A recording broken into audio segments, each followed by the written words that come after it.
It's the Pioneer 100 podcast, where we celebrate the history of Pioneer and look forward to the future. I'm your host, Max Armstrong, and in this week's episode, we look at the power of genetics to address farmer challenges and increase productivity. We welcome you to our Pioneer 100 series, our second installation here in our series, taking a look at the rich history of Pioneer. And in this episode, we're going to focus on the genetics, the power of genetics to focus on farmer challenges. We welcome here in this discussion, first of all, Dave Bubeck, who is the Global Breeding Alliances lead. Dave, welcome to you here. And also Geoff Graham, Vice President of Seed Product Development, as we talk about the power of genetics. First of all, let's talk a little bit about background. And Dave, what brought you to Pioneer? Yeah, this could be a long story, but I'll keep it short. I grew up on a farm in north central Iowa, about an hour and a half north of Des Moines. And we were Pioneer customers, and big time Pioneer customers. So in the 70s, I actually remember the very first hybrid that I recall was a hybrid called Pioneer 3780.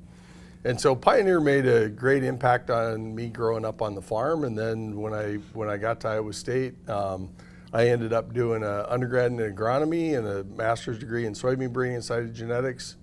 Went on for a PhD in plant breeding. And fast forward about 7 years, I was with another company, and I came here in 1998 as a corn breeder. Had an opportunity to be a corn breeder right on the farm here. Flashback to 3780, I had no idea that 3780, that someday I would know what the pedigree of that hybrid was. And that, in fact, one of the inbred parents goes back to Raymond Baker, that was the first corn breeder that Henry Wallace hired. So kind of was an amazing full circle for me. I had no idea at that point where hybrids came from on the farm. And I knew they came from somewhere, were created somewhere. But anyway, it was really a fun journey to get here.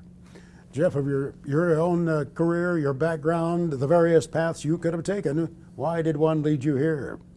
You know, one of the interesting things, and I think it's a common theme when you start going around and talking to people here, is that if there was a place that you were in corn breeding and you wanted to go and understand and have access to the germplasm that you were just talking about, Dave, it was here that you were going to go do it. It was that you had an appreciation for the heritage, the history of the company, that you could come here and really do a lot of the things that we had learned about in school. You could make a difference here. And so I think, that was the reason why I came. And I'll tell you what, that really turned out to be true.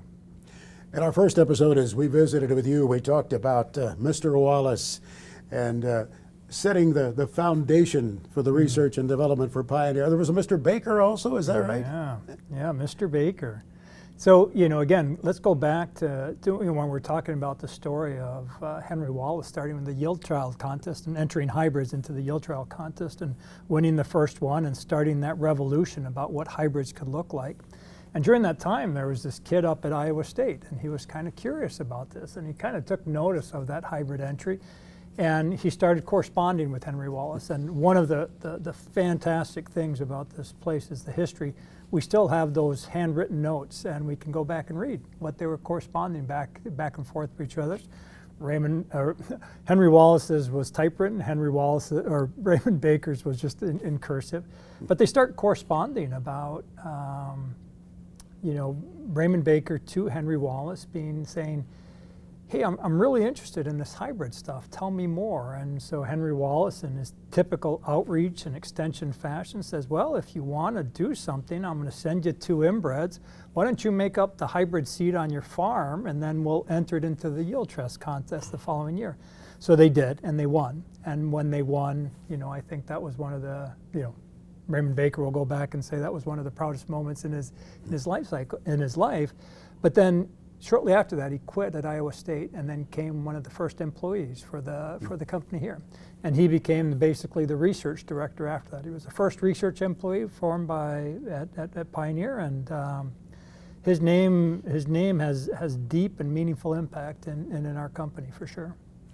What were some of the problems, Dave, that they were trying to answer some of the challenges they were trying that were seemingly insurmountable at the time, but things that eventually led to Pioneer being the genetic powerhouse that it is? Well, I think early on, and going back to the correspondence that Geoff mentioned between Raymond Baker and Henry Wallace, Raymond Baker was growing, they call it an ISO. We still would call it an ISO today, where they grew corn in isolation, and they grew males and females together, and they detasseled the females, and then they used the pollen from the males to cover all the females. So in this case, they had a common male pollinator, and Raymond actually noted in his cursive letter to Henry A. Wallace that the corn was really tall. These females were very tall, and partly because they were open pollinated females, also because they were related line crosses, so they were sort of hybrids in and of themselves. So Raymond actually talked about going into the field with a stepladder and using the stepladder to detassel the female parents. And so one of the reasons that they had to do that, corn is an open pollinated, biologically it cross-pollinates with itself, and so corn is very heterogeneous, or the genetics is very diverse within an open pollinated land race, they would call them. And as a result, it hadn't been through inbreeding yet. So when you self-pollinated, this thing called inbreeding depression was real. And so the more you inbred, the worse those early inbreds that had never been through that inbreeding before, the worse they got. And so that was the era of double cross hybrids. They discovered a trick of taking lines and crossing them together to make an F1 hybrid, and then using that as a female against a common male. So anyway, that was one of the ways they got over those early, really difficult how do we get inbreds that produce enough seed to actually make hybrid seed production possible? Since those early days, give us a feel for how the research and development has changed in Pioneer since that time. Oh yeah, well we're 100 years and we're light years away from that. I think going back to Henry Wallace for a moment, one thing that Henry Wallace discovered very early was we needed to run controlled experiments in the field, and statistics became a really critical factor early on. And in fact, there's documentation that Henry Wallace would go up to Iowa State and meet with college profs at Iowa State and encourage them to build what was in the 20s, not even a fraction of a statistics department. And so would encourage them to be strong in statistics, and that we needed to build controlled experiments that were statistically controlled. And from that began a whole era at Pioneer of attention to data management, to statistics, then other things that came along thereafter. Mechanical equipment eventually took on, and you went from everything being hand done to mechanical data collection. Of course, computer science built into that, and data management along the way. And then a better understanding of genetics and the biology throughout, and many steps of technology improvements that contributed to that. And we're still going through multi-generational. The difference today is the accelerated pace of what we're learning is not slowing down. And I'm sure we'll get into that discussion in further questions too. Science is always evolving, and we're always learning from it. Geoff, are there moments on the journey that taught the team to think a little bit differently, to approach things differently? Yeah, I think that's one of the richnesses of the company, is that so many times our previous generation told us to be bold, to think big, to do things that you probably would think may be useless. I'll give you a good example. So I think in various different literatures or articles, we've talked about our wind machine, our Boreas machine to go through. And so I started off across the farm down here with the road in about 2000. It was around 2001, 2002 that machine started being developed. And what this machine does, I should explain it first of all. This machine generates wind speeds of about 60 to 120 miles per hour, whatever we want to control. you go through the field and it causes either root lodging or stalk lodging or brittle snap events, and it gives us the statistical precision that Dave was just talking about to select the best hybrids to go through it. So you're going through that and you're seeing this thing out in the field, and I thought, what a stupid idea. This is the most ridiculous thing I had ever seen. This machine, it looked like a train going through the field. You needed 2 tractors to pull it to get it to go through. 2 tractors chained together, pull it through the field to go do. And you're like, why are we wasting money on this thing? But you fast forward just 5 years and you got it into a production mode to go through. And what once became the most difficult trait to measure, brittle snap or stalk lodging, the most difficult trait to measure, not yield or moisture or disease, brittle snap was the most difficult. All of a sudden, because of that investment at that point in time, you actually had this thing, this characteristic that was really highly heritable. So all the breeders could actually make selection on it, and they could make, dramatic improvements. And so if you look at where we were at that point of time to where we do, the hybrids that would have scored about a 5 back in those days for brittle snap would probably be like a -5 today. And so, right, you've just shifted the entire scale to a different level of productivity. And I think it was like ideas like that, right? It was like moments like that that taught you to say, think big, dream big, try big things in order to make a big difference. And it's one of the things that I've appreciated most about our forefathers, that, in the company, the one that Dave and I inherited from, that really pushed you to think differently about how to actually solve problems. What's happened to that big fan? Is it in the museum somewhere? It ought to be. Yeah, the train was dismantled, but we've actually, deployed that Boreas machine across the world now. And it's just a fundamental tool in our breeding processes, just to improve standability so that farmers don't experience that event that comes after you have a 60, 70, 80 mile windstorm.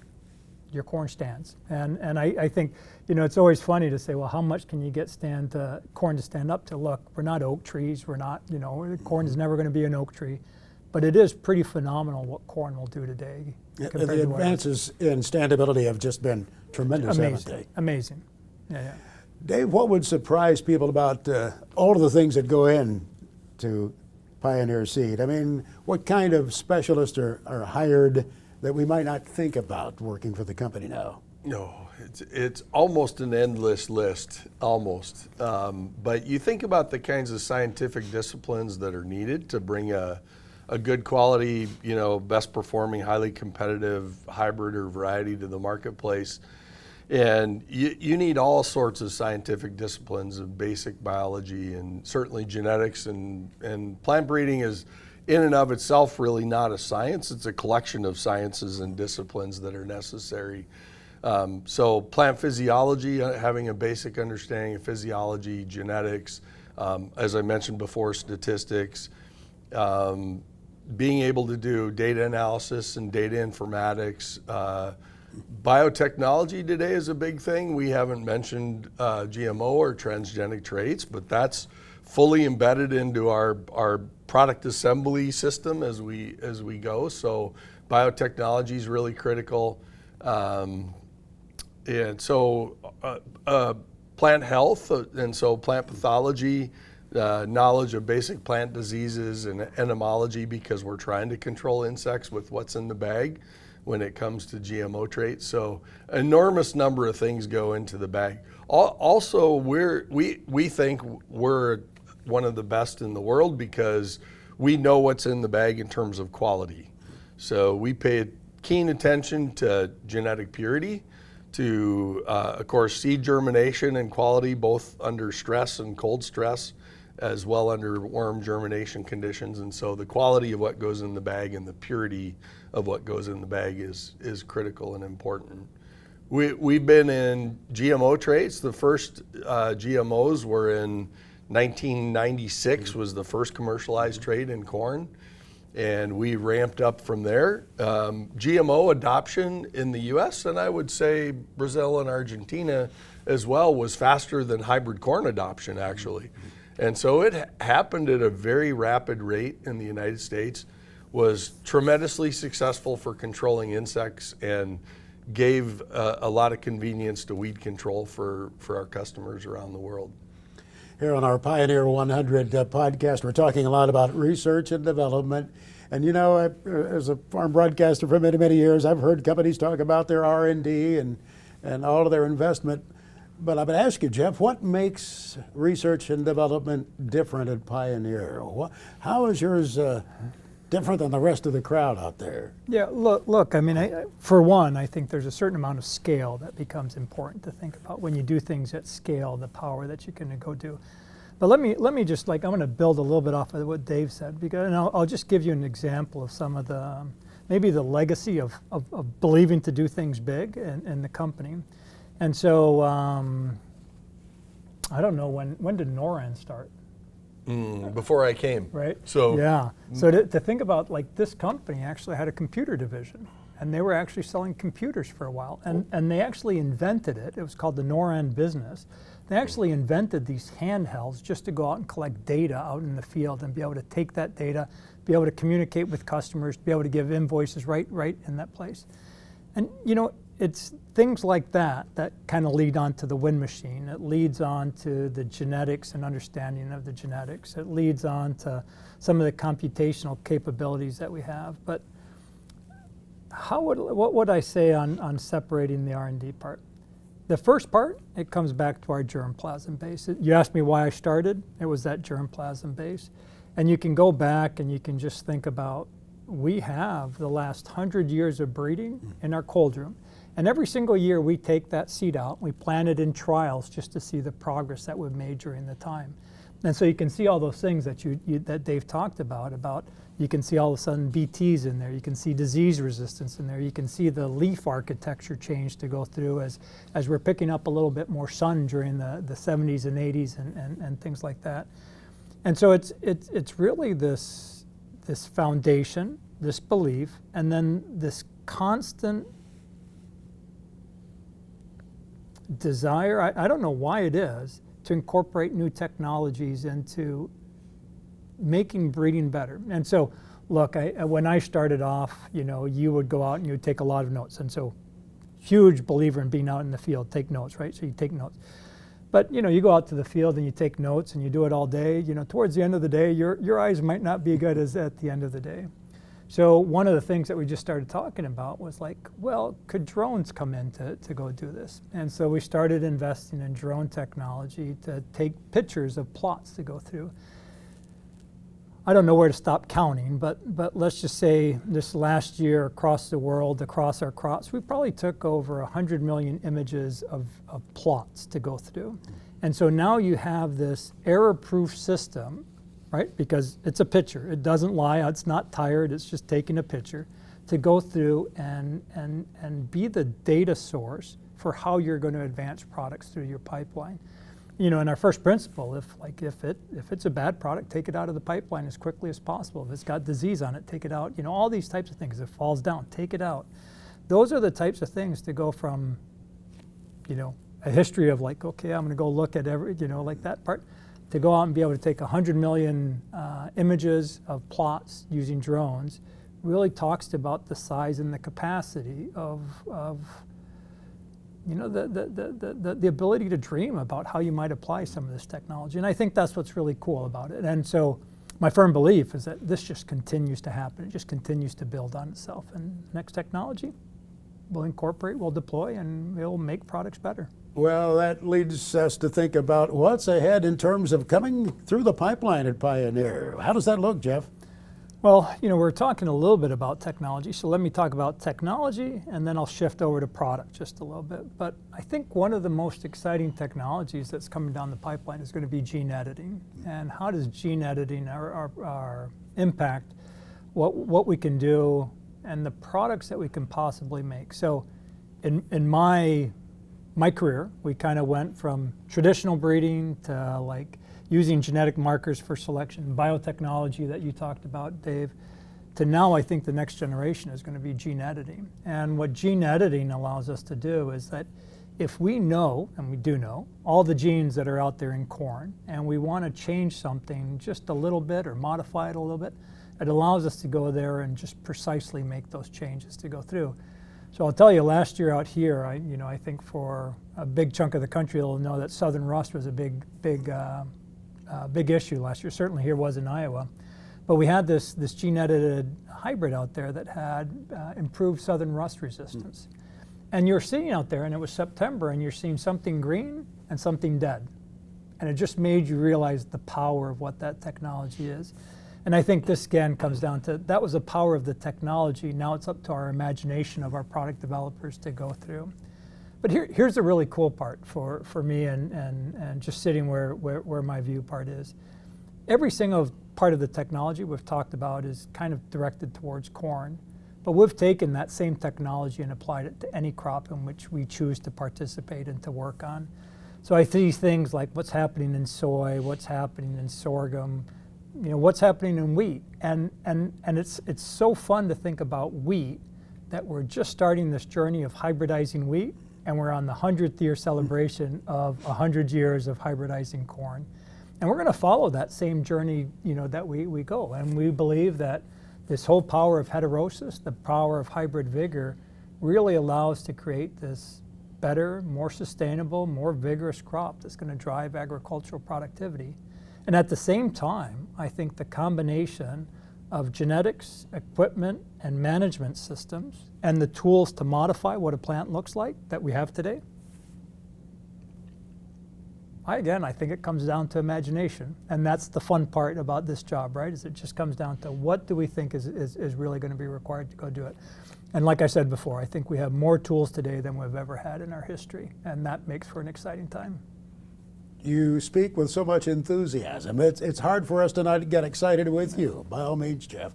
Thank you so much, Geoff Graham, Dave Bubeck, for joining us here on our Pioneer 100 podcast as we look back over the rich history of Pioneer, focusing in this episode on genetics. Agronomics will be in the spotlight, the agronomy evolution, as we talk with you next week here on Pioneer 100.